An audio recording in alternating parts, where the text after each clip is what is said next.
Bang ko lukin to ba? Rimje in chon tia e ko ji he. Khawe elpu la lam jang he so pi ba lam jang da bol sa ti.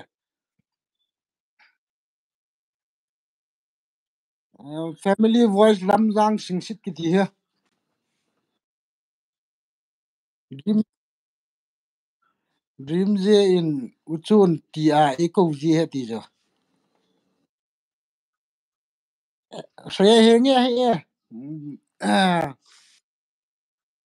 ê, thằng Pita có mà thôi rồi.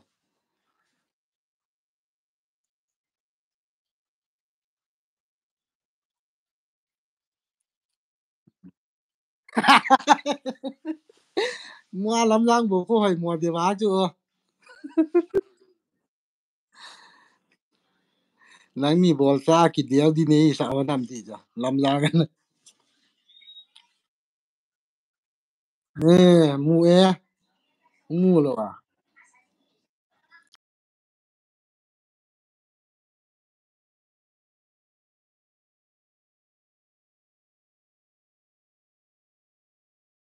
À cho nó ngân mù mà lại đến. À là sao không mà.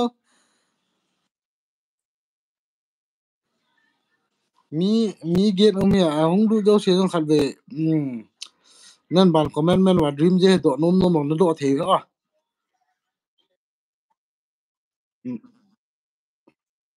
Me te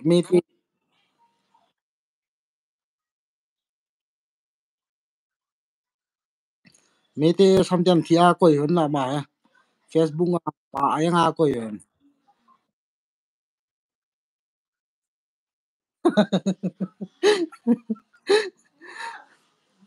Ale nom na mong jela na la khum go na mong je la khum hoi lai ta ju la na khum ya ong le.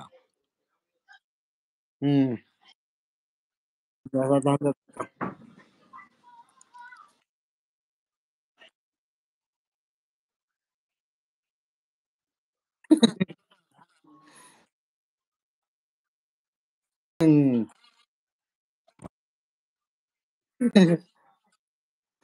Yal pu lam lam yang en jim je na thi ta lo ham ti ta.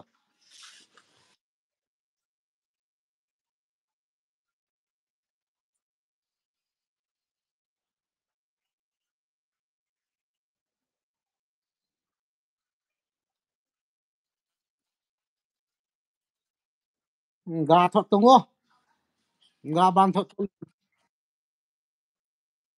share jung lo yang mi min to bol sa ta dia. Mi min to ga bol sa le jon.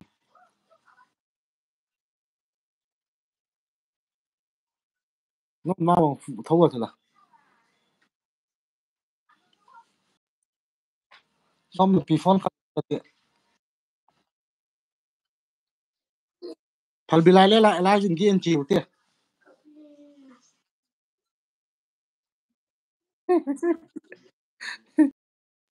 Phal bilai le la ju lup na ga ne di te le.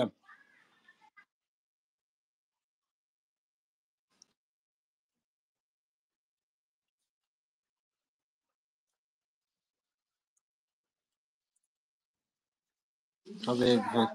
Ngai ta. Tu kha.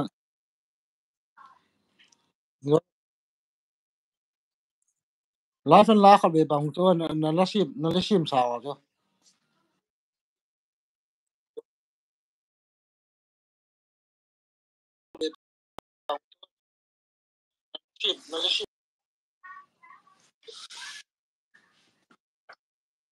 Ti ha.